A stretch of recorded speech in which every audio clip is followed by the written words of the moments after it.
खामगाव नगर परिषद निवडणुकीत जात वैधता प्रमाणपत्रावरून वाद. मुसलमान असून कासा दाखला घेतला. गुलजमा शाह यांची तक्रार. बनावट कागदपत्राच्या आधारे ओबीसी प्रवर्गात उमेदवारी घेतल्याचा आरोप. नगरसेवक पद तात्काळ रद्द करून देशद्रोहाचा गुन्हा दाखल करण्याची तक्रारदार यांनी केली मागणी.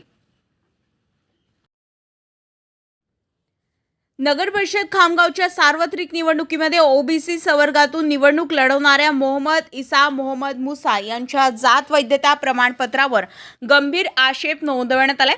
याबाबत गुलजमा शाह यांनी संबंधित अधिकाऱ्यांकडे तक्रार दाखल केली आहे. तक्रारीनुसार मोहम्मद इसा मोहम्मद मुसा यांनी नामनिर्देशन पत्र फॉर्म भरताना स्वतःची जात कासा दाखवून ओबीसी प्रवर्गातून उमेदवारी अर्ज सादर केलाय. मात्र प्रत्यक्षात ते मुसलमान समाजातील असून केवळ व्यवसाय कासाराचा असल्यामुळे त्यांनी खोटेपणाने कासा जातीचे प्रमाणपत्र मिळवल्याचा आरोप करण्यात आलाय. तक्रारदाराने नमूद केला आहे की सन 1965 मधील नोंदणीकृत खरेदी खत दस्तऐवजामध्ये अर्जदारांच्या कुटुंबियांचा व्यवसाय कासाराचा असा उल्लेख असला तरी त्याची जात मुसलमान असल्याचं स्पष्ट होतं. तसंच अर्जदाराच्या काका अब्दुल करीम शेख मुसा यांच्या शाळेच्या ट्रान्सफर सर्टिफिकेटमध्ये 31/8/2004 जात मुसलमान अशी नमूद असल्याचं तक्रारीत म्हणतात. या उलट अर्जदाराच्या वडिलांच्या ट्रान्सफर सर्टिफिकेटमध्ये 23/1/2002 जातीपुढे कासार मन्यार असा उल्लेख करण्यात आला.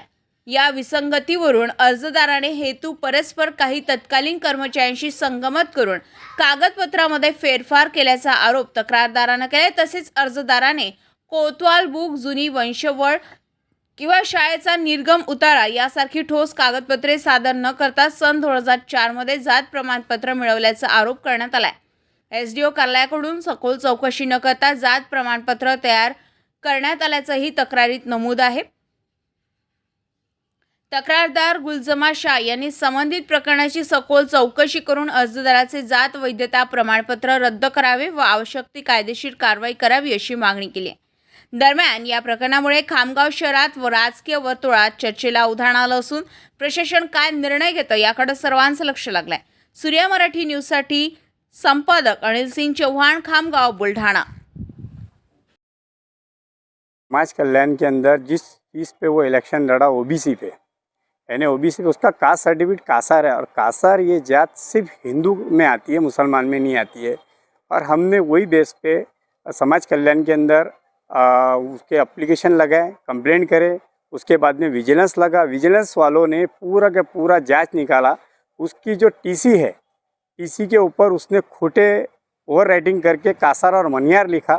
जब ओरिजिनल टीसी तहसीलदार साहब ने, एसडीओ साहब ने निकाला तो उसके ऊपर जात मुसलमान और धर्म इस्लाम, ये सारी चीज़ें उसकी पूरी पीढ़ी जो तीनों चारों भाई के कास्ट सर्टिफिकेट लगाया उसने, वो सारे के सारे चीज़ें पे हर चीज़ पे मुसलमान लिख के आया है. कहीं भी कासार नहीं है और कहीं भी मनियार नहीं है. दूसरी बात, उसने 1965 का एक दाखला लगाया जिसके ऊपर धंधा कासार है, जात कासार नहीं होती. अगर मेरा धंधा कासारी का है तो मेरी जात कासार नहीं होती. ऐसा उसने बोगस सर्टिफिकेट लगाया. बोगस सर्टिफिकेट लगा के उसने ओवर राइटिंग करके शासन की दिशा भूल करी, जिसके ऊपर हम ये अपील करते हैं कि इसके ऊपर देशद्रोही का गुना दाखल होता है. ऐसा जीआर भी है. जो सरकारी दस्तावेज की खोड़-तोड़ करता है उसके ऊपर देशद्रोही का गुना दाखल होना चाहिए और वो निलंबित होना चाहिए. ऐसी पूरा विजिलेंस ने पूरा अहवाल समिति को दिया है, कास्ट सूचनी को. उसका जजमेंट ये 18 तारीख को आने वाला है, 18 मार्च को.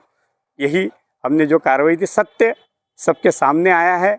और बोलते हैं ना, सत्य कभी हारता नहीं और सत्य कभी हारेगा नहीं. और यही मेरी जीत थी और यही मेरी जीत है और यही मैं आपके सबके सामने रख रहा हूँ.